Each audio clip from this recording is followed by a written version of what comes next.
Mes bien-aimés frères et sœurs en Christ et tous les amis qui nous suivent, soyez les bienvenus à une nouvelle transmission de l'Institut Vie pour tous.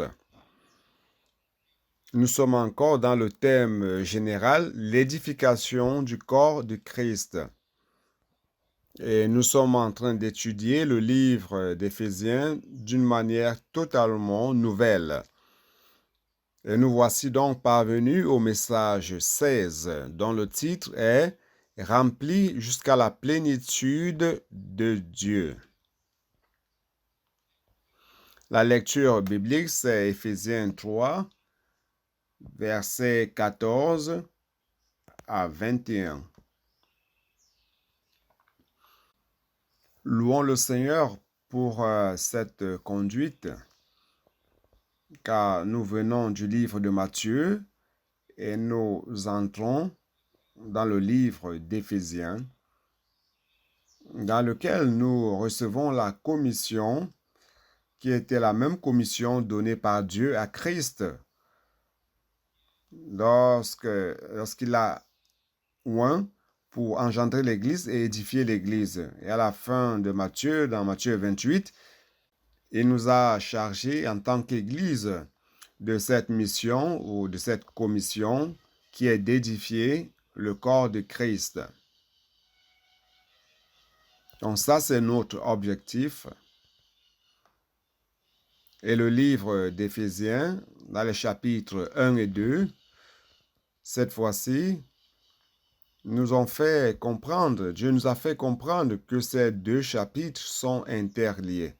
Le chapitre 1 parle des bénédictions spirituelles dans les lieux célestes. Dieu le Père désire nous bénir. Ces deux chapitres, d'Éphésiens 1 et 2, c'est en fait le cœur de ce livre. Ça traite, le thème général de ce livre traite de ce que Dieu a planifié de faire pour satisfaire sa volonté. Et quel est le résultat de ce travail? Ce que Dieu veut pour le bon plaisir de sa volonté, c'est-à-dire le désir de son cœur. La volonté de Dieu, bien-aimés frères et sœurs, c'est la chose la plus importante de cet univers. Et la volonté de Dieu aussi, c'est la chose la plus forte de cet univers. Il ne sera empêché par qui que ce soit. La volonté de Dieu sera faite. Maintenant, l'Église a cette mission d'accomplir sa volonté.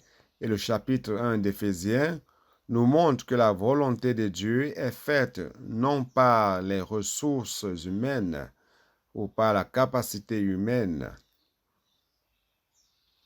ou par l'administration d'une institution religieuse. C'est pas cela. Dieu désire obtenir quelque chose de céleste, quelque chose de spirituel à travers son Église ici sur terre.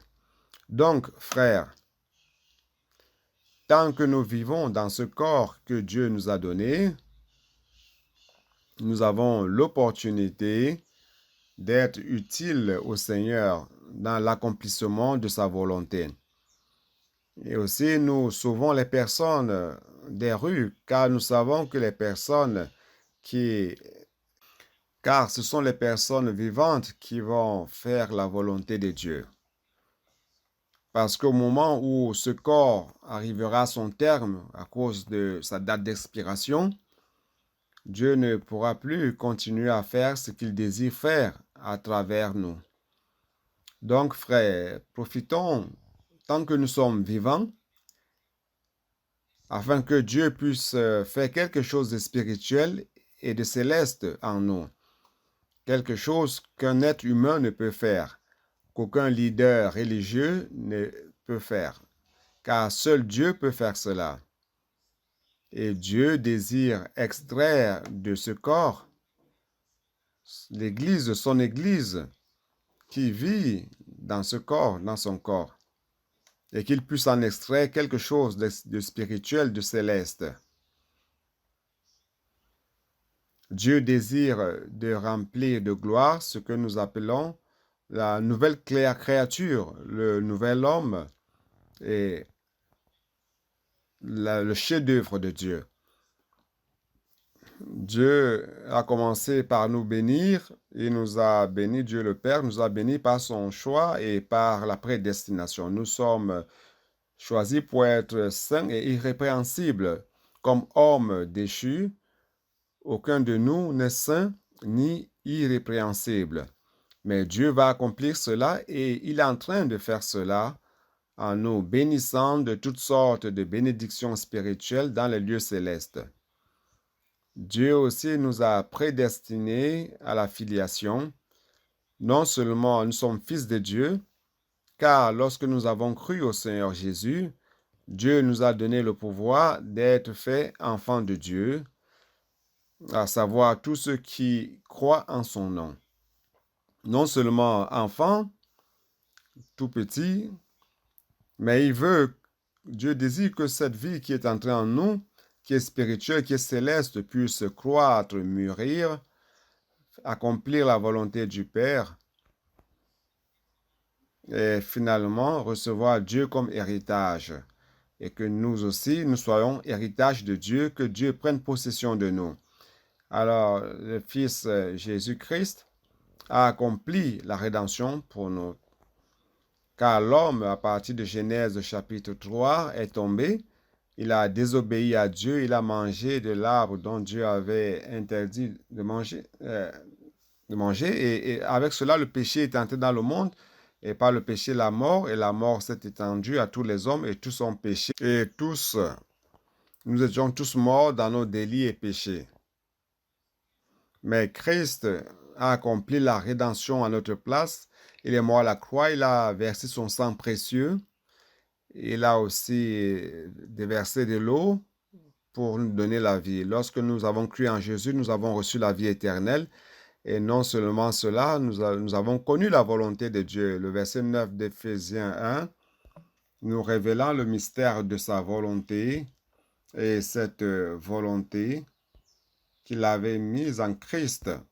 Cette volonté se trouve dans le verset 10 qui dit ceci: pour le mettre à exécution ou faire converger en Christ toutes choses, celles qui sont dans les cieux et celles qui sont sur la terre, dont Dieu désire que Christ de nouveau puisse connecter toute sa création, étant chef sur toutes choses. Et non seulement cela, Dieu désire commencer par être chef sur cette nouvelle créature qui est l'Église. Il veut être l'autorité sur chacun de nous, gouverner notre vie. Il est notre roi, notre Seigneur. Ça, c'est la volonté de Dieu. Et à travers l'Église, il sera chef sur toutes choses, celles qui sont dans les cieux et celles qui sont sur la terre. Et pour que cela soit pratique et parvienne jusqu'à nous, toute cette bénédiction, Dieu nous a donné la bénédiction de l'Esprit Saint de la promesse. Et cette bénédiction de l'Esprit vient lorsque la parole de vérité vient jusqu'à nous. Lorsque l'évangile de notre salut est venu jusqu'à nous, nous l'avons écouté. Et par la miséricorde de Dieu, nous avons cru au Seigneur Jésus. Nous avons cru en cette parole. Et lorsque nous avons cru, nous avons reçu l'Esprit Saint. Tous ceux qui ont cru au Seigneur Jésus ont l'Esprit Saint comme son sceau. Nous sommes scellés par Dieu. Nous sommes marqués par Dieu. Nous sommes le patrimoine de Dieu. Nous appartenons à Dieu. Nous ne sommes plus de nous-mêmes. Nous sommes la propriété de Dieu. Et non seulement cela, Dieu désire nous gagner complètement, prendre possession de nous à travers Christ et être chef dans tous les espaces vides dans lesquels nous régnons encore, dans lesquels notre moi règne encore, ou notre être naturel règne, ou notre chair prévaut. Dieu désire à travers Christ remplir tout cet espace vide en nous, en chacun de nous, et ainsi il remplira l'Église. Et l'Esprit, c'est la garantie de ce qu'un jour, nous allons recevoir, nous allons hériter Dieu comme notre héritage dans sa plénitude. Aujourd'hui, nous pouvons déjà jouir en avance de ce Dieu merveilleux, infini, éternel à travers l'Esprit Saint. Et comme un spécimen de terre que nous allons recevoir un jour, cette terre, c'est-à-dire Dieu comme notre héritage dans sa plénitude. Frère, cela sera incroyable, merveilleux lorsque ce jour viendra. Frère, ça c'est la première partie de Éphésiens 1. Et juste après, Paul prie le Père de gloire afin qu'il nous concède l'esprit de révélation et de sagesse pour comprendre tout cela. Car ce n'est pas par la pensée logique humaine que nous allons comprendre le plan de Dieu, comprendre ce que Dieu veut faire. Et nous rendons grâce à Dieu car il nous a donné l'esprit et cet esprit peut nous donner la révélation. Cet esprit peut nous donner la révélation, la sagesse pour comprendre quelle est l'espérance que Dieu accorde à notre appel, l'espérance de notre appel, et quelle est la richesse de la gloire de son héritage dans les saints. C'est-à-dire que Dieu veut nous remplir de sa gloire, de sa personne, afin de prendre possession de nous et faire de nous son héritage. N'est-ce pas merveilleux? Et non seulement cela, nous devons avoir la révélation pour comprendre la suprême grandeur de la puissance de Dieu par rapport à ceux qui croient, nous qui croyons. La puissance de Dieu est énorme et c'est à notre disposition par la foi. Vous pouvez avoir accès à la grande puissance de Dieu par la foi. De quel pouvoir s'agit-il? C'est le pouvoir qui a ressuscité Jésus d'entre les morts. Imaginez la puissance de ce pouvoir. La même puissance qui a élevé Jésus au troisième ciel et l'a fait asseoir à la droite de Dieu dans les lieux célestes, au-dessus de toute principauté, de toute domination et tout nom qui peut se nommer. Frère, nous avons cette puissance. Dieu veut utiliser cette puissance à travers Christ pour soumettre toutes choses à ses pieds, sous ses pieds. Et pour cela, Dieu a donné Christ à l'Église, et à travers l'Église, qui sera son instrument pour cela, il sera la tête sur toutes choses à travers l'Église. Et l'Église sera la plénitude de celui qui remplit tout en tous. L'univers entier sera rempli par Christ. Il n'y aura pas d'espace vide. Si un espace vide, frère, la criminalité entre en jeu. N'est-ce pas? Un autre gouvernement entre en jeu. Mais Dieu désire que Christ gouverne tout espace, tous les espaces. Donc Christ est celui qui remplit tout en tous. Alors frère, à partir du chapitre 2, il montre comment Dieu va accomplir cela à travers l'homme. L'homme était mort dans ses délits et péchés. Cet homme a péché contre Dieu et a fait en sorte que le péché est entré, la mort aussi est entrée et tous sont morts. Il ne s'agit pas de la mort physique, mais de la mort spirituelle. Notre esprit était mortifié, mais nous rendons grâce à Dieu car il nous a donné vie. Dieu nous a donné la vie. Comment? Dieu étant riche en amour, par le grand amour par lequel il nous a aimés, et dans l'amour de Dieu, il y a des ressources spéciales pour atteindre les pécheurs, ceux qui sont dans la mort, ceux qui sont des morceaux de bois, des braises déjà prêts, en train de brûler dans le lac de feu, mais par sa miséricorde, il est parvenu jusqu'à nous et il nous a donné la grâce et la grâce nous a sauvés. Alléluia. Il nous a donné la vie justement avec Christ. C'est-à-dire que lorsque Dieu a ressuscité Christ d'entre les morts, et lorsque j'ai cru en cela, 2000 ans plus tard, lorsque j'ai cru en Jésus, j'ai été ressuscité avec lui il y a 2000 ans de cela, car j'avais été uni à Christ dans la mort. Et j'ai ressuscité aussi avec lui il y a 2000 ans de cela, lorsque j'ai cru. Parce que le fait s'est accompli il y a 2000 ans de cela. N'est-ce pas merveilleux, frère? Il suffit de croire. Et tout cela aussi se reproduit en nous. Et enfin, ce que Dieu veut faire, c'est de montrer dans les siècles à venir la suprême richesse de sa grâce en bonté envers nous. Par la grâce, nous sommes sauvés, frères. Et à la fin, Dieu veut faire de nous un chef-d'œuvre. Ici, au chapitre 2, verset 10, il dit « Car nous sommes son œuvre, ayant été créés en Jésus-Christ pour de bonnes œuvres. » Frère, nous sommes poèmes en grec. Ici, ce mot ouvrage, c'est poème. Nous sommes le poème de Dieu. Nous avons été créés en Christ Jésus. Donc, cette création ne se réfère plus à la première création, lorsqu'au commencement, Dieu créa les cieux et la terre. Mais maintenant, cette création qui est l'Église, à partir des hommes qui avaient déjà été créés, n'est-ce pas? Nous sommes les hommes qui avions déjà été créés. À partir des hommes qui avaient été créés, Dieu va créer une nouvelle chose. Une nouvelle chose sur un autre plan. Ce n'est plus sur le plan de la création physique. Dieu veut créer quelque chose sur le plan spirituel, sur le plan céleste. Donc, il est en train de créer une nouvelle création qui est un chef-d'œuvre.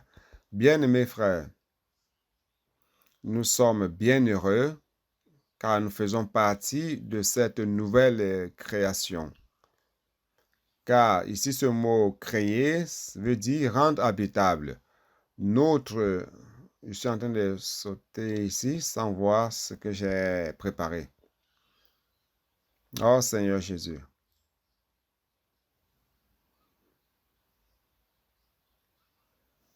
Et je vais prendre plus de temps si je continue dans ce rythme. Alors, le chapitre 2, je vais sauter un peu, vous le savez déjà. Je vais aller à la fin du chapitre 2. Cette création sera quoi? Ici, créer, ça veut dire rendre habitable. Donc, cette nouvelle création que Dieu est en train de créer, c'est pour que Dieu y habite. Donc, à la fin, c'est l'habitation de Dieu en esprit. C'est le dernier verset, le verset 22 d'Éphésiens 2. Donc, le désir de Dieu, en créant tout cela, c'est de créer une nouvelle création et que cette nouvelle création soit le lieu où Dieu va habiter. Et le chapitre 3, Dieu commence à se dire, comment vais-je faire cela? Comment vais-je faire cela? Voici les hommes qui ont été rachetés par le sang de Christ, qui ont cru en Jésus, qui ont la vie de Dieu, grâce à Dieu. L'Église a été engendrée. Alors, comment faire cela?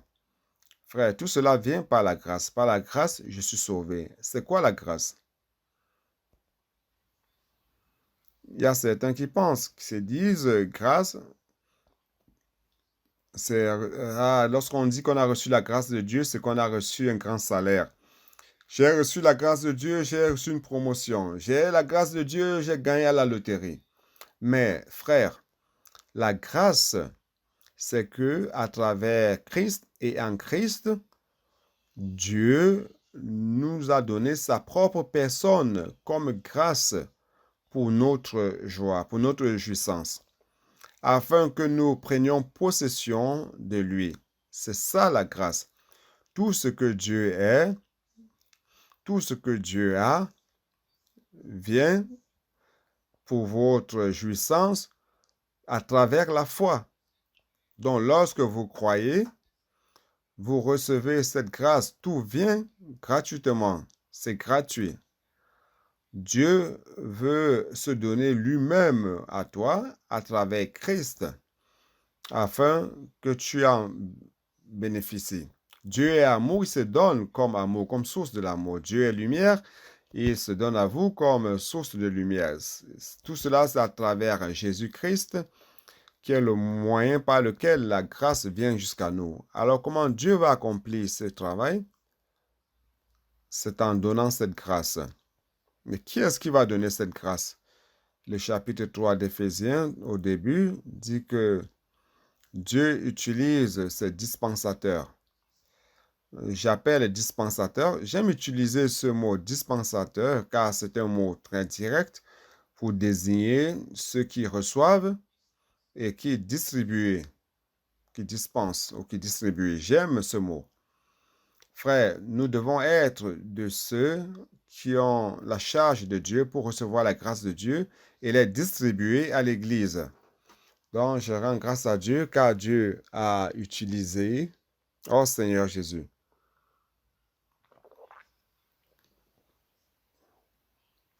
Dieu a utilisé l'apôtre Paul lorsqu'il a écrit le livre d'Éphésiens comme ses dispensateurs. Et ces dispensateurs, est-ce qu'on peut projeter ici la figure de Zacharie 4? C'est déjà là, n'est-ce pas? Vous voyez les deux oliviers de Zacharie 4 qui montrent cette vision. On a les deux oliviers et deux branches là en haut qui alimentent en huile. Zacharie 4 appelle cela de l'huile dorée. Cette huile dorée, c'est l'esprit sous la forme de la parole qui est dispensée, dorée parce que ça a la nature de Dieu, la nature en or.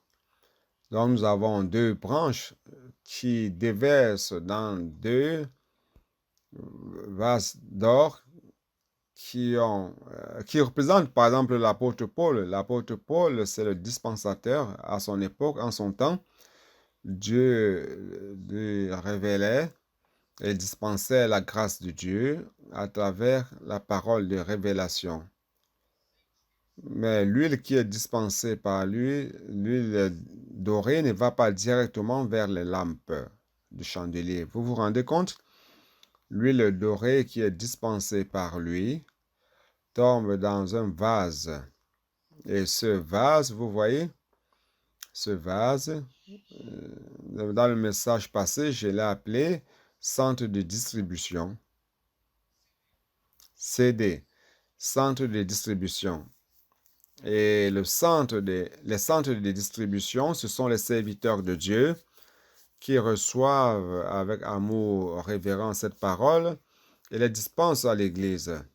Ce principe, se trouve dans Apocalypse 1. Jetez-y un coup d'œil. Apocalypse 1. Seigneur Jésus, Dieu est merveilleux. Dieu est très cohérent dans sa parole. Apocalypse chapitre 1. Voyez donc le verset 1. Seulement le verset 1.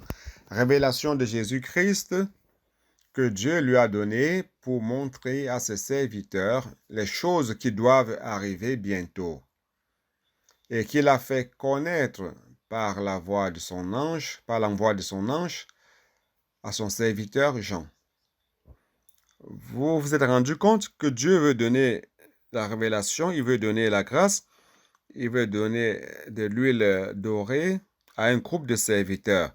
Et ce groupe de serviteurs, c'est le CD, le centre de distribution, et ils vont distribuer cela aux églises. Seulement, il a remis cette révélation à Jean. Donc, le bec d'or ici, le tube d'or, représente Jean. Jean reçoit la révélation et dispense cela à ce groupe de serviteurs. Et ce groupe de serviteurs reçoit avec amour révérent et les plonge dans la parole, les immergent dans la parole, ils prennent la charge de la parole et la dispensent à l'Église. C'est cette huile qui maintient les lampes allumées. Les églises sont des témoins vivants, allumés, de ces distributeurs qui maintiennent ces lampes allumées par la parole. À tout moment, le Seigneur va déverser sa parole et va alimenter l'Église de la parole par le combustible. Et les lampes vont rester allumées tout le temps. Cela maintient l'Église, frère, dans sa vitalité.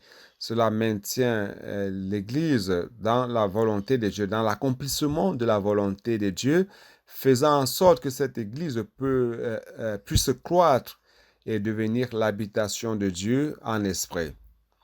Seulement, retournons au chapitre 3. Il n'est plus trop de temps pour parler. Je vais commencer le message d'aujourd'hui à partir du verset 14. Verset 14. À cause de cela, je fléchis les genoux devant le Père, duquel tire son nom toute famille dans les cieux et sur la terre. Frère, à cause de cela, quelle cause? Au verset 1 de ce chapitre commence aussi en disant « à cause de cela ». Alors, il s'agit de quelle cause? Je voudrais que vous compreniez que cette cause à laquelle Paul se réfère se trouve dans Éphésiens 1 et 2. C'est à cause de la charge de Dieu, du plan de Dieu, de l'exécution du plan de Dieu, ce qu'il veut obtenir comme lieu d'habitation en esprit. C'est en cela qu'il envoie donc les dispensateurs. Et pour cette même cause, verset 14, qu'est-ce qu'il envoie? Il dit, « À cause de cela, je fléchis les genoux devant le Père, duquel tire son nom toute famille dans les cieux et sur la terre. » Donc maintenant, Paul se dirige à l'Église. Le verset 1 du chapitre 3, Paul parle aux dispensateurs. Et maintenant, il parle à l'Église. Comment l'Église doit recevoir cette grâce? Quelle est notre condition, notre attitude par rapport à cette dispensation de la grâce de Dieu? Donc il dit, allons-y.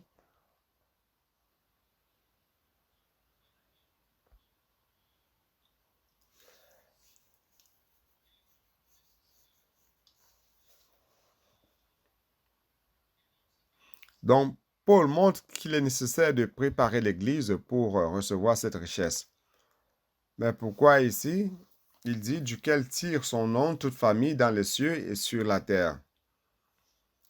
Pourquoi Paul, en parlant à l'Église, pour préparer l'Église pour recevoir cette grâce, il dit, il parle de famille, il dit sur la famille. Pourquoi? En grec, le mot famille, c'est patria. Ça veut dire lignée ascendant qui va jusqu'à un progéniteur, celui qui était à l'origine, c'est-à-dire l'ascendance. Alors, dans les cieux, lorsqu'il se réfère aux cieux, Dieu est le créateur, il est l'origine, il est le créateur et l'origine de tous les êtres angéliques, n'est-ce pas? Dieu a créé tous les êtres angéliques au ciel. Vous pouvez voir cela dans Job 1, 6. Et il les appelle fils. Job 1, 6. Les anges. Job 1, 6.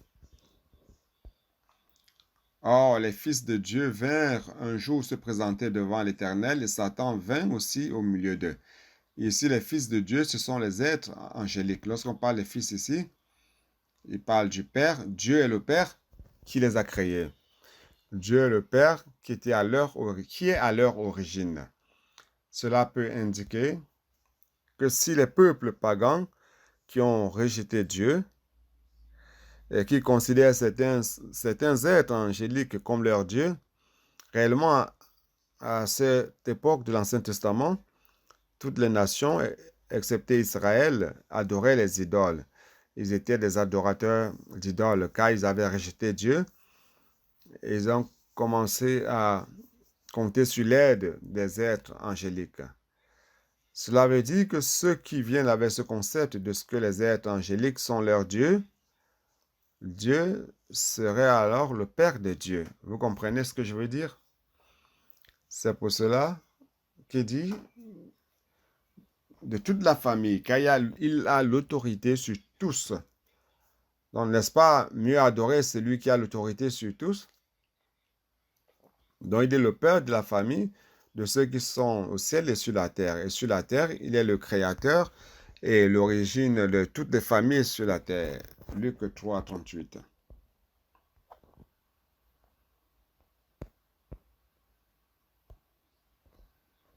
Luc 3, 38. Fils d'Énos, fils de Seth, Caïnan, fils d'Énos, fils de Seth, fils d'Adam, fils de Dieu. Donc ici, il appelle Adam fils de Dieu. Vous comprenez? Donc le Père, il est le Père de tous les êtres humains. Il est l'origine, c'est lui qui a créé tous les êtres humains, donc tant dans les cieux, car il est le Père des êtres angéliques, et sur terre, il est le Père des êtres humains. Donc, retournons. Comme Dieu est le Père de toutes les familles, tant au ciel que sur la terre, il a donc l'autorité de Père sur toutes choses. Satan peut se rebeller contre lui, mais Dieu est le Créateur. Dieu est à l'origine. Et Dieu a l'autorité comme Créateur sur Satan. Oui ou non? Et toutes choses peuvent interagir selon l'arrangement de Dieu pour contribuer à ce que l'Église fasse la volonté de Dieu. Par exemple, vous allez prêcher l'Évangile dans les rues, vous faites le colportage, vous sortez avec une parole prophétique, vous vous immergez dans la parole, vous sortez, et Dieu peut interagir avec l'environnement, les personnes. Et les personnes qui viennent devant vous sont exactement ces personnes qui ont ces besoins que vous avez vus dans la parole. Et vous pouvez donc les alimenter avec cette parole. Vous voyez?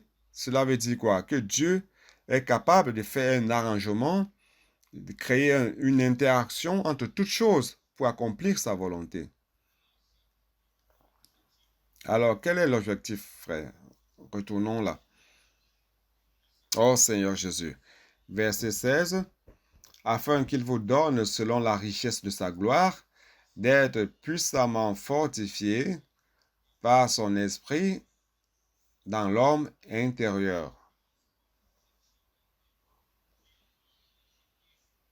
Alors, frère, quel est l'objectif quand Paul a dit cela? Paul dit, je vais préparer l'Église. Pour préparer l'Église pour recevoir cette grâce, l'Église doit être fortifiée. Fortifiée de quoi? En puissance devant son esprit dans l'homme intérieur. Je voudrais premièrement expliquer, selon la richesse de sa gloire. Le mot gloire, tous le comprennent comme la gloire de Dieu, une lueur, quelque chose qui brille. Mais la gloire, ce n'est pas seulement cela, frère. La gloire, c'est Dieu le Père lui-même. Je vais lire certains versets et vous allez parvenir à comprendre. Et cette gloire, bien-aimés frères, c'est impressionnant de voir que cette gloire a une force. Cette gloire agit en nous. Cette gloire nous fortifie. Allons-y. Colossiens 1:11.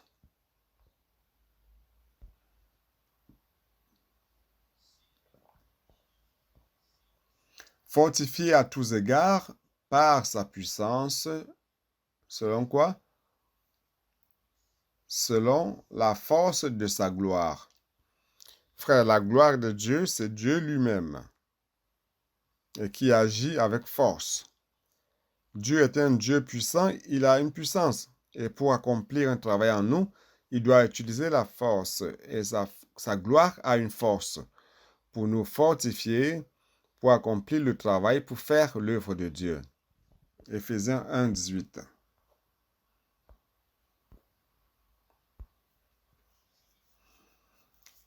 Cela va changer ton concept par rapport à la gloire de Dieu. Ok? Éphésiens 1:18. Et qu'il illumine les yeux de votre cœur pour que vous sachiez quelle est l'espérance qui s'attache à son appel, quelle est la richesse de la gloire de son héritage qu'il réserve aux saints. Dieu veut nous remplir afin que nous devenions son héritage. Et pour cela, il doit nous remplir de sa gloire. Sinon, il ne parviendra pas à nous hériter. Il doit nous remplir de sa gloire. Vous comprenez? Colossiens 1:27. Et qu'il a voulu faire connaître quelle est la glorieuse richesse de ce mystère parmi les païens, savoir Christ en vous, l'espérance de la gloire. Ce que Dieu veut faire, frère, c'est de nous remplir de gloire. Et comment Dieu parvient à faire cela, c'est en mettant Christ en nous. Lorsque nous avons cru en Jésus, frère, l'Esprit Saint est entré en nous. Cet Esprit Saint, c'est Christ lui-même, qui est l'Esprit qui est en nous. Cet Esprit qui est Christ qui est en nous, frère, c'est notre espérance de la gloire. Il va dispenser la grâce de Dieu et la gloire de Dieu en nous jusqu'à nous remplir totalement de gloire. Et maintenant, Romains 8, 18. Romains 8, 18.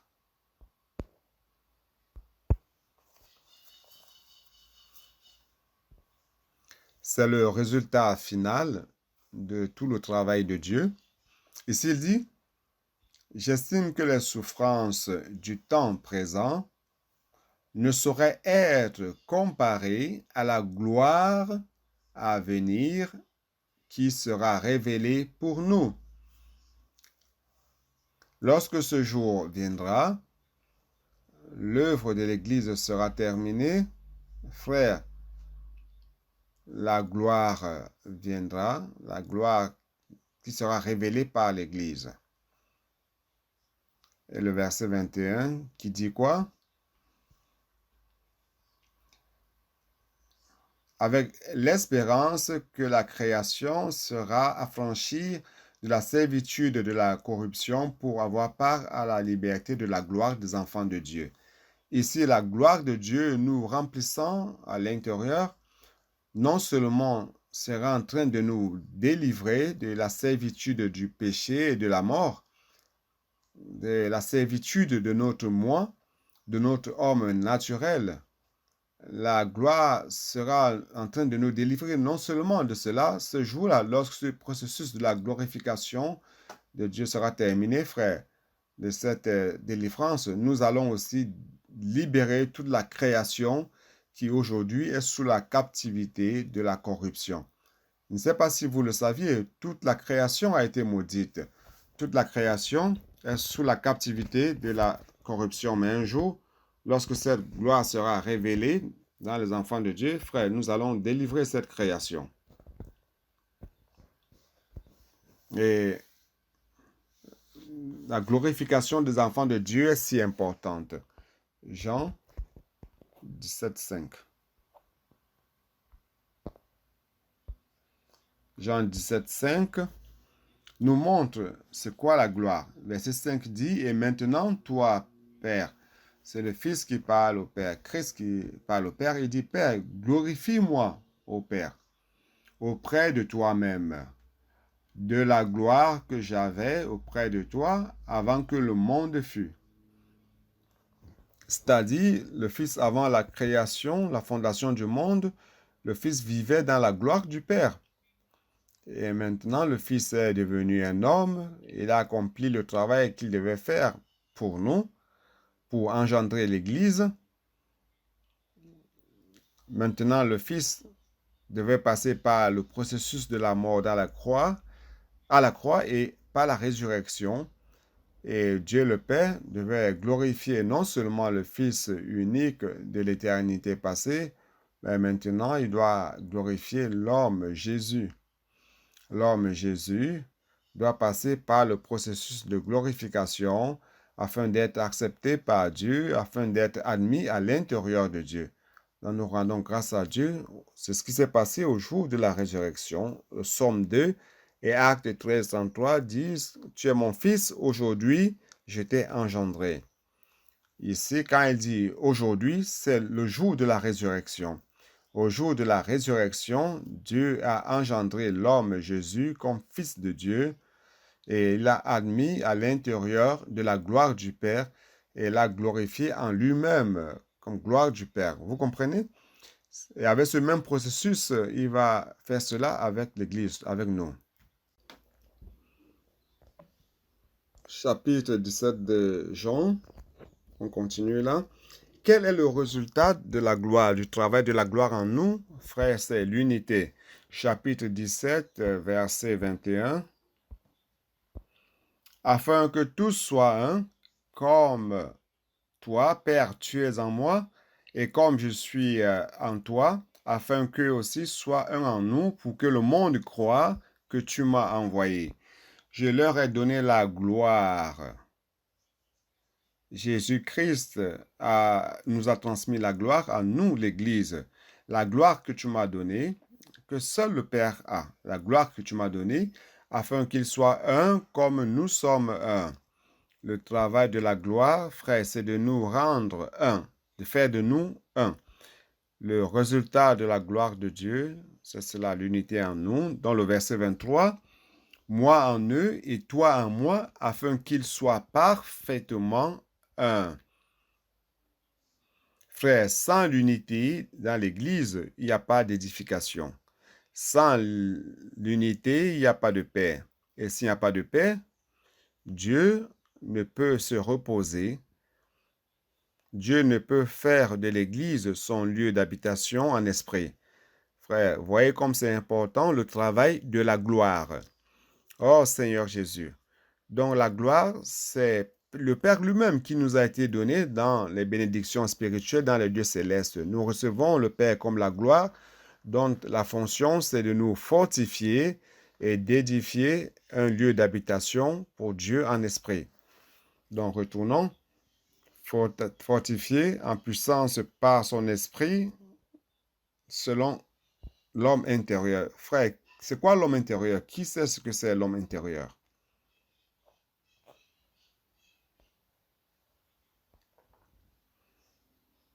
L'homme intérieur commence par notre esprit qui a été régénéré.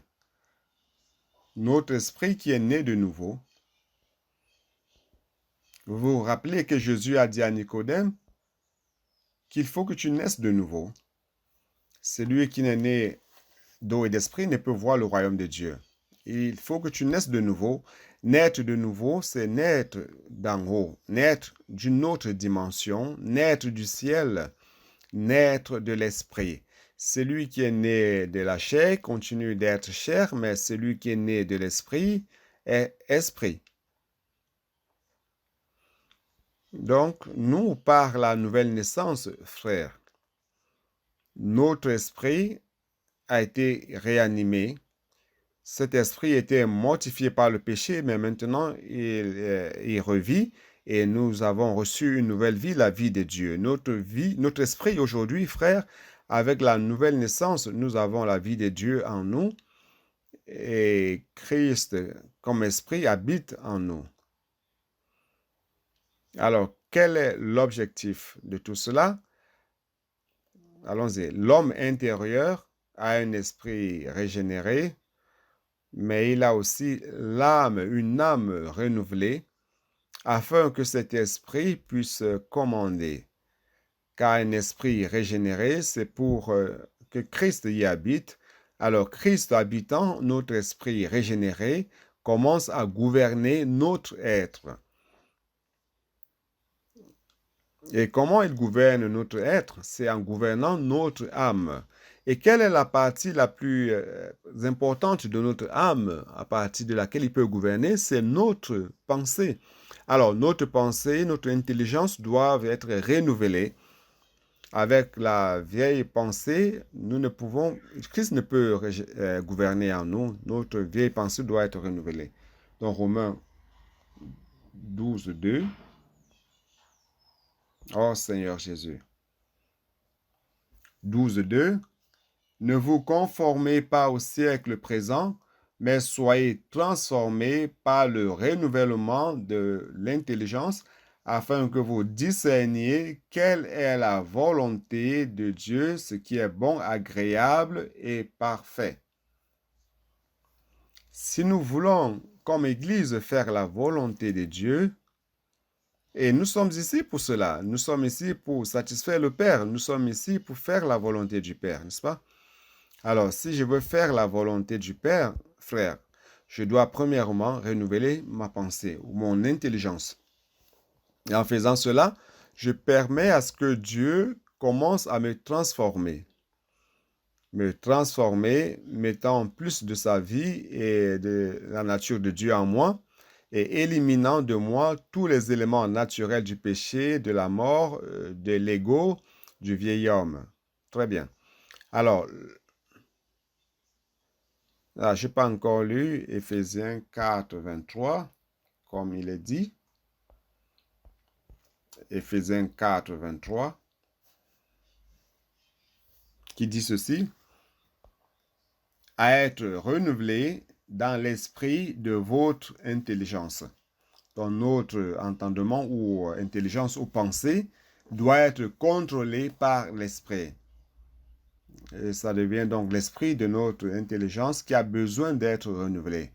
Frère, ce que Dieu va faire à partir de maintenant, au temps de la fin, afin de pouvoir conclure ce qu'il doit accomplir dans la plénitude des temps, il va accomplir des choses extraordinaires, des choses encore surnaturelles, et qu'il l'accomplit déjà parmi nous. Seulement, si vous et moi, si nous demeurons dans la vieille pensée, nous allons plutôt nuire et nous allons créer des obstacles, des empêchements euh, devant Dieu par rapport à ce qu'il veut faire. Alors nous devons marcher selon la charrette de l'esprit. Renouvelons notre pensée afin que l'esprit ait la liberté d'agir et nous utiliser pour avancer. OK?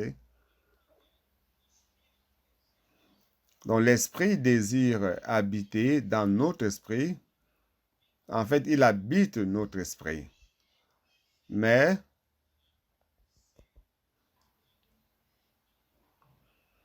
il doit être le contrôleur de notre esprit, de notre être à partir de l'esprit régénéré. Il habite notre être à partir de l'esprit régénéré et il veut être la vie même de cet homme et la personnalité de cet homme.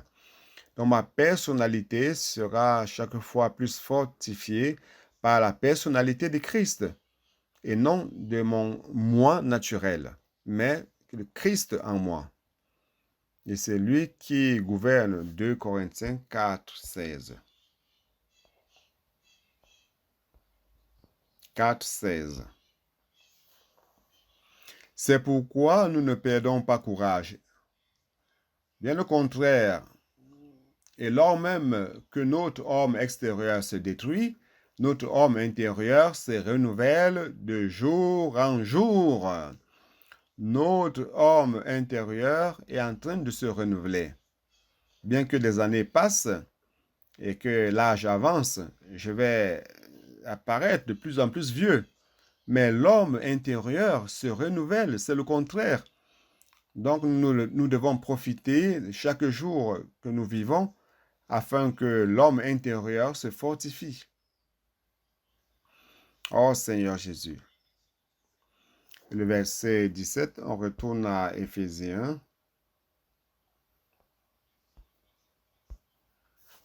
En sorte que Christ habite dans vos cœurs par la foi, afin qu'étant enraciné et fondé dans l'amour,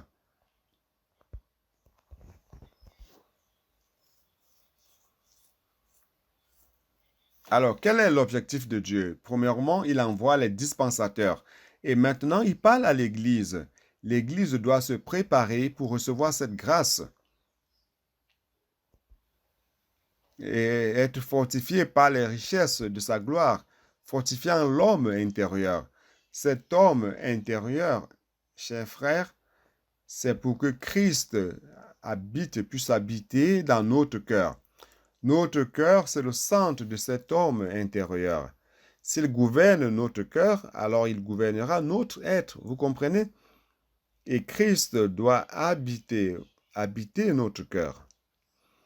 Le cœur, qui le sait? Le cœur est formé par les trois parties de l'âme. Vous savez que l'âme a trois parties: la pensée, l'émotion et la volonté. Ça, ce sont les trois parties de notre âme.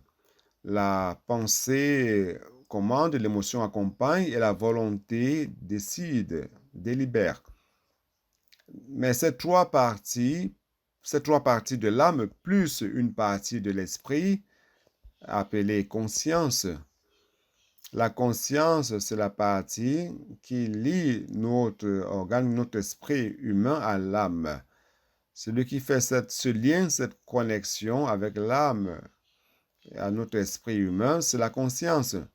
Donc la conscience plus les trois parties de l'âme forment le cœur. Donc celui qui prend possession de notre cœur prend possession de notre être.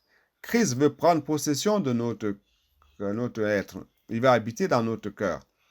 Frère, ici ce mot habiter, en grec, c'est kataikeis. Kataikeo. Vous savez que oikos, c'est la maison. Et kataikeo veut dire qu'il veut habiter. Il veut être le propriétaire de la maison. Il veut y habiter. Lorsque je sors de chez moi et que quelqu'un me loge, je n'habite pas là-bas. Je suis juste logé là. Mais habiter et loger sont deux choses différentes. Ici, il ne dit pas que Christ est comme un hôte dans notre maison. Non, il dit Christ habite. Christ habite. Habiter, ça veut dire qu'il est le propriétaire de la maison. Vous qui avez invité Christ à entrer dans votre cœur, vous l'avez invité à être le propriétaire de la maison. Donc, vous devez arrêter de commander en vous-même. C'est Christ maintenant le propriétaire de la maison. Il habite en nous comme propriétaire de la maison. Et Christ doit se sentir à l'aise en moi, dans mon cœur. Il doit habiter. Frère, lorsque nous croyons en Jésus, comme je l'ai dit, nous avons cru en Jésus, notre esprit a eu une nouvelle naissance de la vie de Dieu. La vie de Dieu est née. C'est une nouvelle chose qui est née en moi et m'a fait devenir fils de Dieu. Christ a commencé à habiter dans mon esprit régénéré. Mais frère, il ne peut pas être un hôte de mon esprit. Invitez-le à entrer dans le cœur. Il habite déjà l'esprit, mais il doit entrer dans votre cœur. Invitez-le à entrer dans votre pièce principale appelée pensée. Invitez-le à gouverner votre pensée, à mettre la pensée dans l'esprit. Invitez-le à entrer dans votre émotion.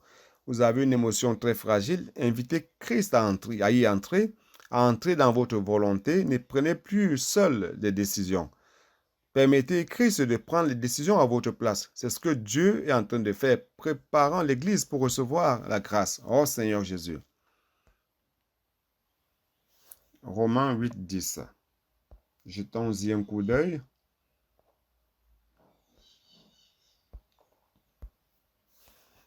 Romains 8, 10.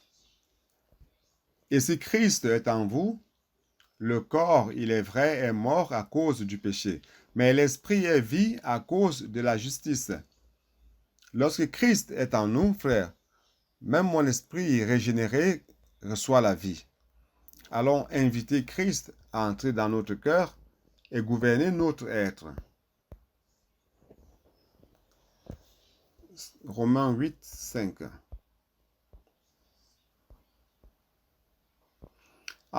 Ceux en effet qui vivent selon la chair s'affectionnent aux choses de la chair, tandis que ceux qui vivent selon l'esprit s'affectionnent aux choses de l'esprit.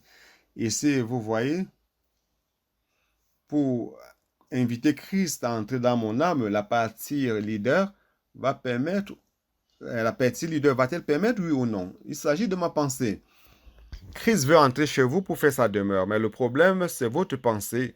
Alors, mettez votre pensée.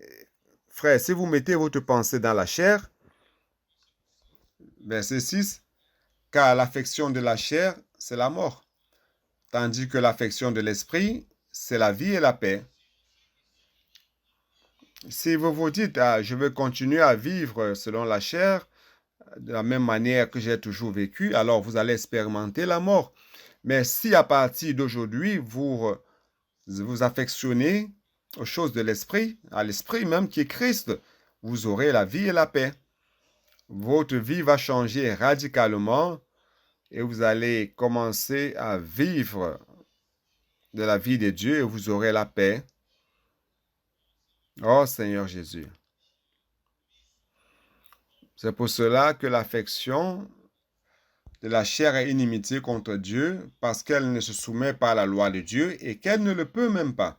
Or, ceux qui vivent selon la chair ne sauraient plaire à Dieu. Pour vous, vous ne vivez pas selon la chair, mais selon l'esprit, si du moins l'esprit de Dieu habite en vous. Et si quelqu'un n'a pas l'esprit de Christ, il ne lui appartient pas. Frère, allons inviter Christ à entrer dans notre cœur. Mais comment l'inviter? Votre pensée, ne mettez pas votre pensée dans la chair, mettez votre pensée dans l'esprit. Et Christ va gouverner tout votre être. Dans le cœur, c'est le centre de l'homme intérieur. Si Christ y habite, il aura le contrôle sur tout notre être. Donc, d'où l'importance de la foi. Hébreux chapitre 11, verset 1. J'ai déjà parlé de cela plusieurs fois. J'ai dit que la foi, c'est la foi, c'est la certitude des choses qu'on attend, la conviction des choses qu'on ne voit pas. Ici, le mot certitude en grec c'est hypostasis. Ce mot hypostasis, en Hébreu chapitre 1, a été traduit comme substance, comme l'être de Dieu. Il est l'expérience, il est l'empreinte de sa personne. Christ est l'empreinte exacte de l'être de Dieu. Donc ce mot, hypostasie, signifie la substance même de Dieu, l'être de Dieu. Donc la foi est capable de vous donner accès aux choses de la substance de Dieu. Donc nous qui sommes ici, frères, tout ce que nous avons ici sur terre sont des choses terrestres, physiques, matérielles. Vous allez au supermarché, vous avez accès aux choses matérielles. Vous n'avez pas accès aux choses spirituelles où se trouve Dieu. Mais nous rendons grâce à Dieu, après avoir été régénérés, après avoir été sauvés, nous avons reçu une faculté, une ressource qui nous permet de croire. Et par la foi, nous avons accès à toutes les réalités de Dieu, tout ce qui se trouve de l'autre côté dans la dimension de Dieu. Donc, nous pouvons vivre selon l'Esprit. Très bien. Allons-y. On continue. On continue. On continue. Qu'est-ce qu'il dit d'autre? On continue. Qu'est-ce qu'il dit d'autre ici? Suivez-moi. Qu'est-ce qu'il dit? En sorte que Christ habite dans vos cœurs par la foi, et afin qu'étant enraciné et fondé dans l'amour, frères, nous devons savoir qui nous sommes. Quelle est notre racine? Notre racine doit être mise où? En quel lieu? Et nous sommes une plante, une plantation. L'Église est quelque chose de vivant. C'est aussi une plantation et un édifice. Et cet édifice est vivant. Alors, comme plantation, si nous sommes une plante de Dieu, cette plante doit avoir ses racines dans un lieu correct. Alors, où se trouvent nos racines? Et où est la fondation de l'édifice? Où se trouve notre fondation? Si la fondation n'est pas forte, solide pour supporter toute la charge de l'édifice, alors les rayures apparaissent et la maison peut tomber. Les zébrures. Et on doit savoir où se trouve notre racine et notre fondation. Et cela, c'est l'amour. Notre fondation, c'est l'amour. Donc l'amour, c'est où on doit mettre nos racines et nos fondations. Ça doit être sur l'amour. Oh Seigneur Jésus, 1 Corinthiens 3, 9. Pour savoir qui nous sommes, nous l'Église. 1 Corinthiens 3, 9. Car nous sommes ouvriers avec Dieu. Vous êtes le champ de Dieu, l'édifice de Dieu. L'Église, c'est une plantation de Dieu. C'est un édifice de Dieu dans lequel Dieu va habiter un jour. Donc, nous sommes la plantation et cette plantation a commencé comment? Par une graine de blé qui est tombée en terre et qui est mort. Jean 12, 24. Jean 12, 24.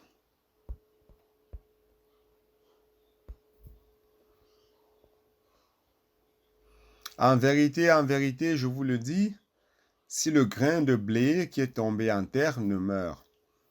Ici, il se réfère à Jésus-Christ qui est venu sur terre. Donc, si le grain de blé qui est tombé en terre ne meurt, si le grain tombe en terre et ne meurt pas, il reste grain. Mais si le grain meurt, il porte beaucoup de fruits. Une plante naît et produit beaucoup de fruits. Notre Seigneur Jésus-Christ a planté cette semence. L'Église est le résultat de cette semence. Nous sommes la plantation de Dieu. Le grain de blé qui est venu sur terre est mort, a grandi et a produit beaucoup de graines. Jean 15, jetez un coup d'œil dans Jean 15. Seigneur Jésus. Verset 1. Je suis le vrai cep et mon Père est le vigneron. Tout sarment qui est en moi et qui ne porte pas de fruits, il le retranche. Et tout sarment qui porte du fruit, il l'émonde, afin qu'il porte encore plus de fruits. Je vais au verset 5. Je suis le cep, vous êtes les sarments. Celui qui demeure en moi et en qui je demeure porte beaucoup de fruits, car sans moi, vous ne pouvez rien faire. Frère, l'Église est cette véritable vigne, car Christ est la véritable vigne et nous sommes les branches. Mais je vous mets au défi de séparer la vigne des branches. Où se trouve la limite entre la vigne et la branche? C'est une seule chose. Nous sommes les branches de cette vigne. Donc, Christ nous a produits comme branches de la vigne et nous sommes liés à lui. Si nous demeurons sur cette vigne, cette planche, nous allons produire beaucoup de fruits. Sans la vigne ou le sarment, nous ne pouvons rien faire. Sans le cep, nous ne pouvons rien faire. Il n'y a que Christ qui peut faire. Il n'y a que Dieu qui peut faire. Vous devez prêter attention qui nous sommes. Quelle est la terre de ce cep, cette vigne? Qui est-ce qui donne l'eau, l'air, la lumière du soleil? C'est le Père. Le Père est l'agriculteur. C'est au verset 1. Donc le Père donne tout ce dont cette plante a besoin. Le Père est la source de l'amour. Le Père est la source des aliments. Le Père est le sol lui-même. Le Père est l'eau. Il est la source profonde. Il est l'air qui oxygène la plante. Il est aussi la lumière solaire, c'est-à-dire que le Père donne tout ce dont cette plante a besoin. C'est pour cela, frère, que l'Église, comme plantation, doit être enracinée dans l'amour. Et Dieu est amour. Dieu est l'agriculteur et dans son essence, il est amour. Et l'Église doit croître. Les racines qui doivent être lancées sur l'amour et fondées sur l'amour. Comme édifice, frère, nous devons croître en tout, en celui qui est la tête, qui est le chef. Éphésiens 2, 20, jetez-y un coup d'œil.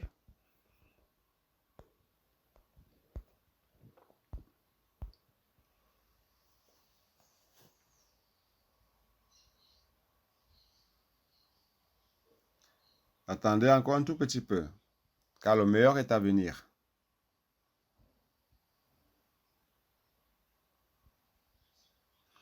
Verset 20 dit, « Vous avez été édifiés sur le fondement des apôtres et des prophètes.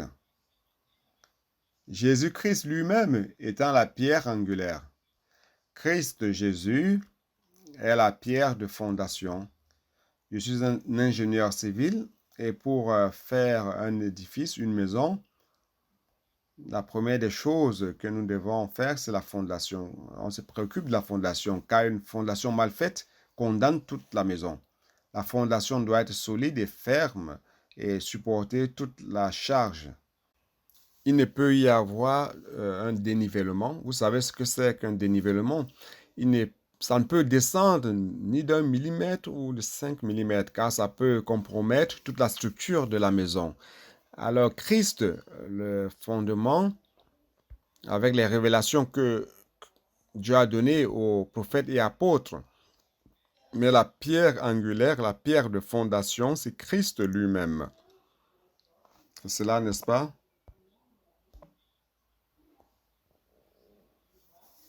Donc, en lui-même étant, tout l'édifice bien coordonné s'élève pour être un temple saint dans le Seigneur. Cet édifice vivant s'accroît. C'est le seul édifice de l'univers qui est vivant. L'Église est vivante. Alors, lorsque ça croît, ça grandit, nous devons être bien coordonnés. Vous regardez le visage d'un frère, vous avez un problème avec ce frère, avec cette sœur. Frère, et c'est justement avec lui ou avec elle que le Seigneur veut vous coordonner. Alors, ne fuis pas, ne fuis pas. Dieu veut nous coordonner. Alors, soyons bien coordonnés, car il désire nous édifier ensemble comme habitation de Dieu en esprit. Car Dieu est amour. 1 Jean 4. Dieu est amour. Allons-y. 1 Jean 4, verset 8. Celui qui n'aime pas n'a pas connu Dieu, car Dieu est amour. Verset 16. Et nous avons connu l'amour que Dieu a pour nous, et nous y avons cru. Dieu est amour, et celui qui demeure dans l'amour demeure en Dieu, et Dieu demeure en lui. C'est pour cela, frère, que l'édification va se faire sur le fondement de l'amour. La vigne va croître avec comme base l'amour où se trouvent les racines. Et nous absorbons Dieu lui-même qui a l'essence de l'amour et nous allons être édifiés. Chapitre 1, verset 4. En lui, Dieu nous a élus avant la fondation du monde pour que nous soyons saints et irrépréhensables devant lui. En amour, il nous a prédestinés. Donc, tout est basé sur l'amour, par l'amour. Tout est basé sur l'amour. Il nous a prédestinés à la filiation et le travail sera fait comme base de l'amour. Éphésiens 1, 2 dit aussi, 2, 4. Mais Dieu qui est riche en miséricorde à cause du grand amour dont il nous a aimés. Donc, tout ce que Dieu a planifié envers nous et il l'exécute, c'est par l'amour. Dieu pouvait nous abandonner. Nous avons été si rebelles contre lui. Mais l'amour est la base de tout le travail de Dieu. Chapitre 4 d'Éphésiens aussi, versets 15-16. Mais que professant la vérité dans l'amour, ne suivez pas seulement la vérité, mais dans l'amour. La vérité dans l'amour. Oh Seigneur Jésus. Professant la vérité dans l'amour, nous croissions à tous égards en celui qui est le chef, Christ. Cet édifice a une tête. Allons croître en lui. C'est lui qui gouverne, c'est lui qui a l'autorité, c'est lui qui commande. Amen. C'est de lui et grâce à lui, grâce à tous les liens de son assistance, que tout le corps bien coordonné et formant un solide assemblage. Donc nous voyons ici tire son accroissement selon la force qui convient à chacune de ses parties. Donc ne rejetez personne, n'abandonnez personne. Nous avons besoin de tous. Donc, il convient à chacune de ses parties et s'édifie en lui-même. Dans l'amour.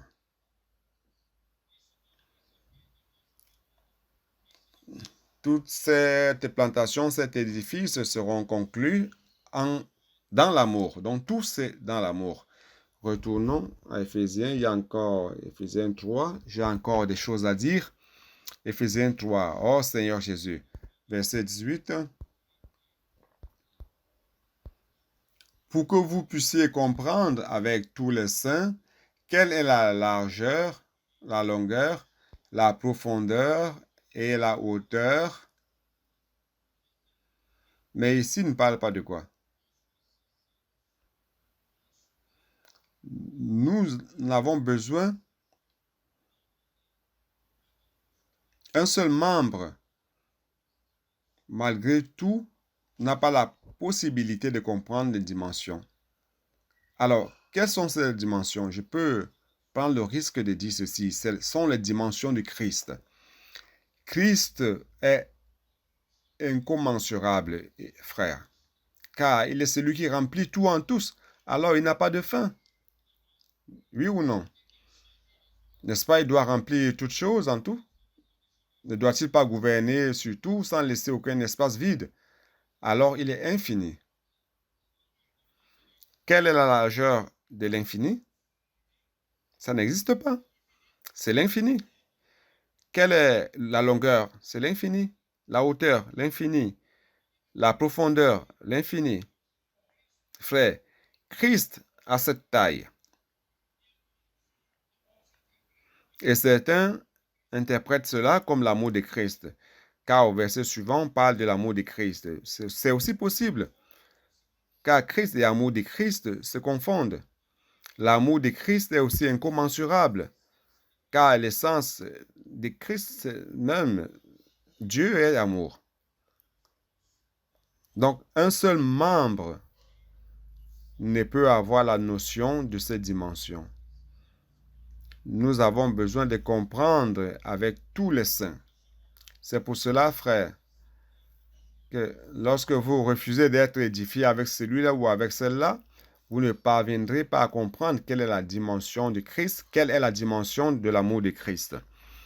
Nous devons céder afin que Dieu puisse faire de nous un avec le corps, avec les frères, et réellement nous allons comprendre les dimensions de Christ. Oh Seigneur Jésus.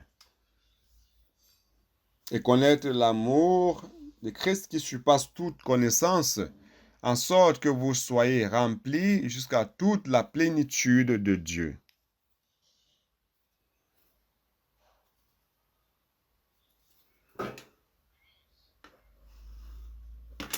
Frères,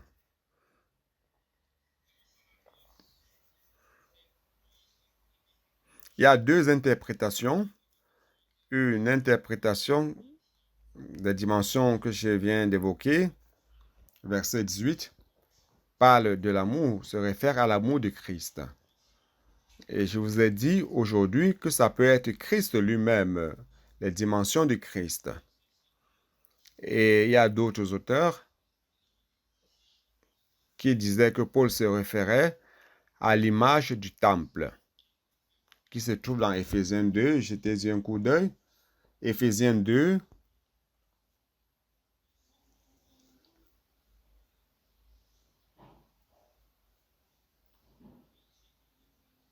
versets 20 à 22. Vous avez été édifiés sur le fondement des apôtres et des prophètes, Jésus-Christ lui-même étant la pierre angulaire.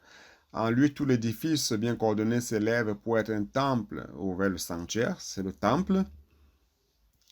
Et lorsqu'on parle du sanctuaire, ça se réfère au Saint des Saints et le lieu saint.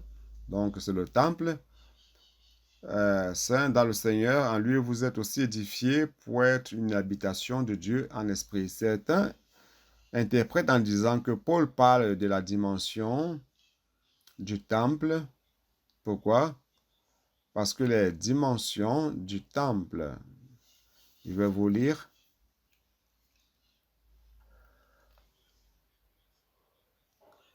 L'image du temple mentionné dans Éphésiens 2, 18 à 22, avec les proportions cubiques parfaites du lieu saint de l'Ancien Testament, du Saint des Saints.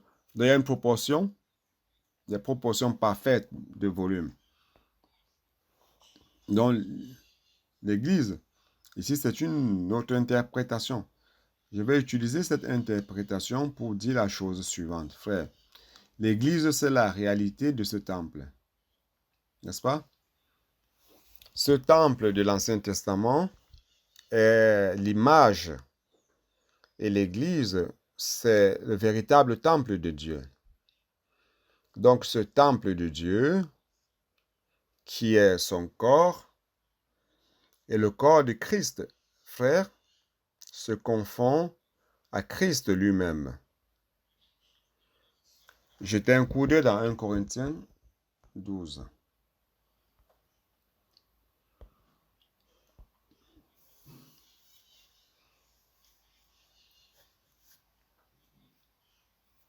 C'est alors qu'une nouvelle manière de comprendre m'est parvenue. Je parle de moi, de mon expérience. Verset 12 dit ceci. Car comme le corps est un et a plusieurs membres, et comme tous les membres du corps, malgré leur nombre, ne forment qu'un seul corps, il est clair qu'il se réfère à l'Église, un seul corps. Mais pour notre surprise, il termine en disant « Ainsi en est-il de Christ ». Il pouvait terminer en disant « Ainsi en est-il de l'Église ». C'est pour cela, frère, j'ai toujours eu un concept de ce que l'Église est une chose plus petite que Christ en termes de dimension. Car Christ est Christ. Il va utiliser l'Église pour remplir toutes choses. Et l'Église sera dans une partie de ce remplissage et le reste, il va remplir le reste au-delà de l'Église. C'était mon concept. Mais je rends grâce à Dieu car j'ai changé ce concept. Dieu veut travailler dans l'Église, qui est son corps, à telle manière qu'il va mettre les éléments de la richesse insondable de Christ à l'intérieur du corps. Il veut remplir chaque vase par chaque membre. J'ai encore ma pensée naturelle. Il y a une partie de mon émotion qui est encore naturelle. Alors Dieu veut remplir cette partie par les richesses insondables de Christ. Pour faire quoi? Pour prendre possession. Oui ou non? Donc lorsqu'il prendra possession de vous, de moi, de chaque membre, le résultat, ça sera quoi? Lorsque Christ va réussir à remplir tous les espaces dans l'Église, en moi et vous, qu'est-ce qui va se passer? À la fin, vous n'allez voir que Christ. Le corps de Christ, frère, vous allez voir Christ. Christ remplissant l'Église en toutes les parties. Ça, c'est le désir de Dieu. Alors, frère, une nouvelle compréhension m'est parvenue. C'est que cette dimension infinie se réfère aussi à nous. Nous, étant remplis par Christ. Parce que comment l'Église sera la plénitude de celui qui remplit tout en tous si une partie de l'Église va et une autre partie non? L'Église est la plénitude. C'est quoi la plénitude? La plénitude, c'est rempli jusqu'au sommet, jusqu'à ce qu'il n'y ait plus d'espace. Sinon, Paul n'utiliserait pas ce mot plénitude. Donc la plénitude, c'est que nous sommes en train d'être remplis par Christ. Et l'Église qui est son corps, mais c'est par rapport à Christ. Voyez donc quelle chose merveilleuse. Vous et moi, nous faisons partie de cette dimension. Car il ne s'agit pas de nous, mais de Christ en nous. Quelle est la largeur? Il n'y en a pas. Quelle est la longueur, la profondeur, la hauteur? Parce que Christ aura pris possession de tout notre être, de l'Église. Oh Seigneur Jésus. C'est pour cela, frère, lorsque Moïse a terminé de monter le tabernacle dans le désert, Exode 40, jetez un coup d'œil. Exode 40. Oh Seigneur Jésus.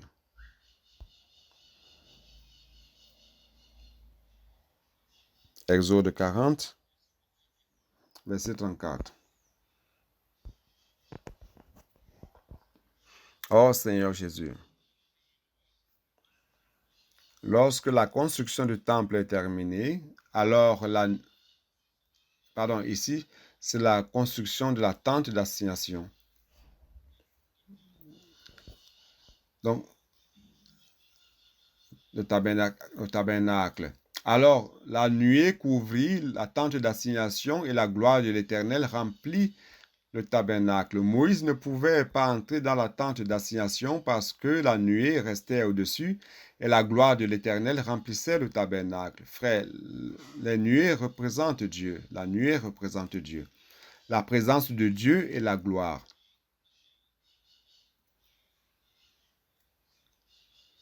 Deux Chroniques 5. Lorsque le temple est terminé, 2 Chroniques, chapitre 5, verset 13.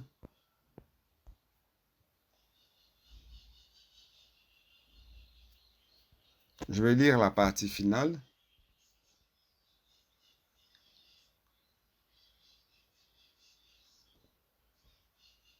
Et il est arrivé que la maison de l'Éternel s'est remplie d'une nuée. Et les sacrificateurs ne pouvaient y entrer pour sacrifier à cause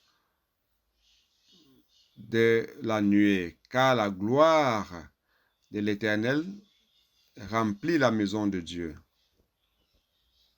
Et dans le Nouveau Testament, la maison de Dieu, c'est nous, l'Église. Chapitre 7, versets 1 et 2. Lorsque Salomon eut achevé de prier, le feu descendit du ciel et consuma l'holocauste et les sacrifices, et la gloire de l'Éternel remplit la maison. Les sacrificateurs ne pouvaient entrer dans la maison de l'Éternel, car la gloire de l'Éternel remplissait la maison de l'Éternel. L'Église, c'est la plénitude de celui qui remplit tout en tous. Que c'est glorieux, frère, à la fin de l'œuvre de Dieu, nous allons faire partie même de la dimension de Christ.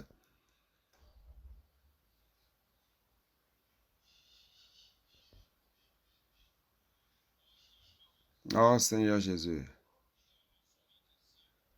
Donc il n'y a que comme cela que nous allons connaître l'amour de Christ qui excède tout entendement. L'amour de Christ, c'est Christ lui-même. L'amour, c'est l'essence même de Dieu, n'est-ce pas? L'essence de Dieu. Dans Christ comme l'amour de Christ sont incommensurables. La pensée humaine, frère, n'a pas la capacité de comprendre cet amour. Il n'y a que la foi qui nous amène vers la dimension spirituelle et nous amène cette révélation. Car sa compréhension complète, c'est dans le corps, justement avec tous les saints. Et quel est l'objectif de cela? Allons-y. Éphésiens 3.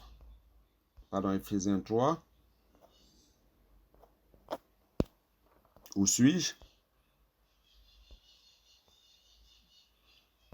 Et connaître l'amour de Christ qui excède tout entendement, afin que vous soyez remplis de toute la plénitude de Dieu. Frère, ici, rempli de toute la plénitude de Dieu, c'est pas la meilleure traduction. J'ai fait une recherche dans le Vincent. Je ne sais pas si vous connaissez.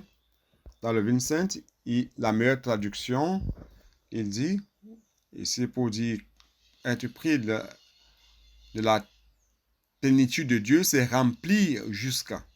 Rempli jusqu'à. Il dit rempli jusqu'au niveau 2. Rempli jusqu'au niveau 2, jusqu'au standard 2. C'est-à-dire que Dieu veut nous remplir de Christ. De Christ. Remplir, remplir, remplir, remplir, remplir, jusqu'à ce qu'on ne puisse plus rien y mettre. Jusqu'à quoi? Jusqu'à la plénitude de Dieu. Donc, Christ, qui est en train d'être rempli en nous, c'est Dieu lui-même. Nous allons être remplis jusqu'à la plénitude de Dieu. Frère, je me sens si honoré cet homme qui a été créé de la poussière de la terre par le souffle du Dieu éternel, et à la fin, Dieu veut me remplir, faire partie de cette créature. Et à la fin, frère, nous serons quoi? Nous serons la plénitude de Dieu. Je ne sais expliquer plus que cela. Vous devez demander au Seigneur. Ce que je sais, c'est que je suis en train de devenir si animé, si fou.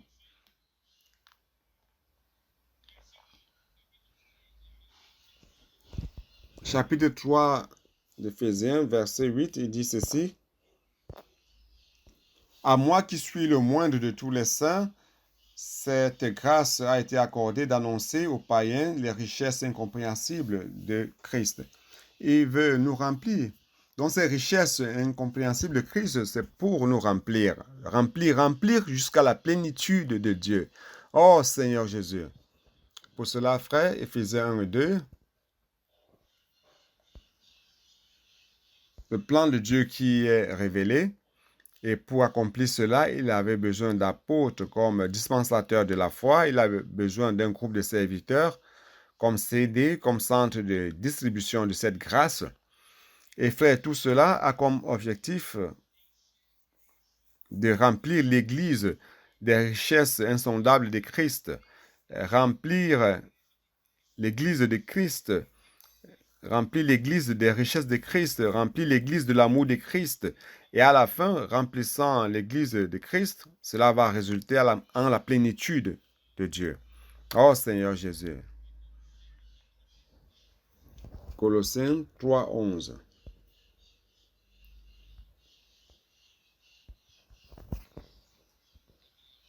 Alors, cette Église, ce corps de Christ, dans lequel il ne peut avoir ni grec, ni juif, ni circoncis, ni incirconcis, ni barbare, ni scythe, ni esclave, ni libre. Mais Christ est tout et en tous. Car il a rempli, et Christ est tout en tous. Oh Seigneur Jésus. Donc pour terminer, on retourne à Éphésiens.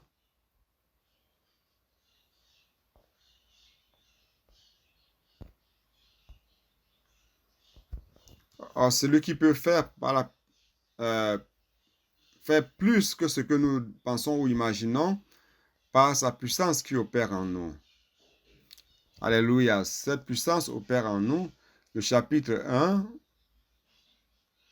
montre que nous qui croyons, dont nous devons exercer la foi, lorsque nous exerçons la foi, quand Dieu parle, nous croyons. Lorsque nous exerçons la foi, cette puissance agit en nous et cette puissance va nous remplir, va travailler dans ce sens. Oh Seigneur Jésus. À lui soit la gloire dans l'Église. Vous voyez, Dieu veut nous remplir de gloire. En lui soit la gloire dans l'Église et en Jésus-Christ, dans toutes les générations, au siècle des siècles. Amen. Alléluia. Donc, Éphésiens 1, 19 montre quelle est la clé pour utiliser cette puissance, c'est la foi, c'est de croire. Car notre foi actionne la force de cette puissance. Et la force opérante de sa puissance, c'est l'esprit qui opère par la foi. Comment vous utilisez cette force? Cette force de la puissance de Dieu, c'est par l'esprit. Comment vous actionnez l'esprit? Frère, c'est par la foi. Éphésiens 3, 7 qui dit cela. Le don j'ai été fait ministre selon le don de la grâce de Dieu qui m'a été accordé par l'efficacité de sa puissance ou la force de sa puissance. Donc, il opère en nous et c'est par l'esprit. Galates 3, 14 que vous connaissez aussi. Quelle est la bénédiction d'Abraham? Il n'y a pas une bénédiction plus grande que celle-là. La bénédiction d'Abraham, c'est l'esprit promis. Afin que la bénédiction d'Abraham eût pour les païens son accomplissement en Jésus-Christ et que nous ressuscions par la foi l'esprit qui avait été promis. Frère, il n'y a rien dans le temps présent plus grand, meilleur que cette bénédiction que le Seigneur que Dieu nous donne, qui est l'Esprit, qui nous donne accès à Dieu. Par cet Esprit, par la foi, nous avons accès à la puissance de Dieu. Zacharie 4, 6. En fait, tout le monde connaît déjà. Zacharie 4, 6, comme il est dit. C'est cela. Ce n'est ni par la puissance, ni par la force, mais c'est par mon esprit, dit l'Éternel des armées. Donc, frère, l'objectif de Dieu, c'est de travailler sa gloire dans l'Église, en remplissant l'Église par les richesses insondables de Christ, par l'intermédiaire de ses dispensateurs, jusqu'à la plénitude de Dieu. Au fur et à mesure que la gloire de Dieu est travaillée dans l'Église, Dieu est glorifié. Le saviez-vous? Donc, pendant que Dieu travaille sa gloire dans l'Église, Dieu est glorifié car son œuvre est faite. Dieu est glorifié dans l'Église et aussi en Christ, car la gloire que l'Église reçoit vient des richesses de Christ, ou de Christ comme élément même qui remplit l'Église. À la fin, pour toutes les générations et pour toujours, Amen. Dieu est glorifié pour toute l'éternité. J'ai terminé. J'espère que vous avez compris. Dieu est en train de nous remplir jusqu'à la plénitude de Dieu. Amen.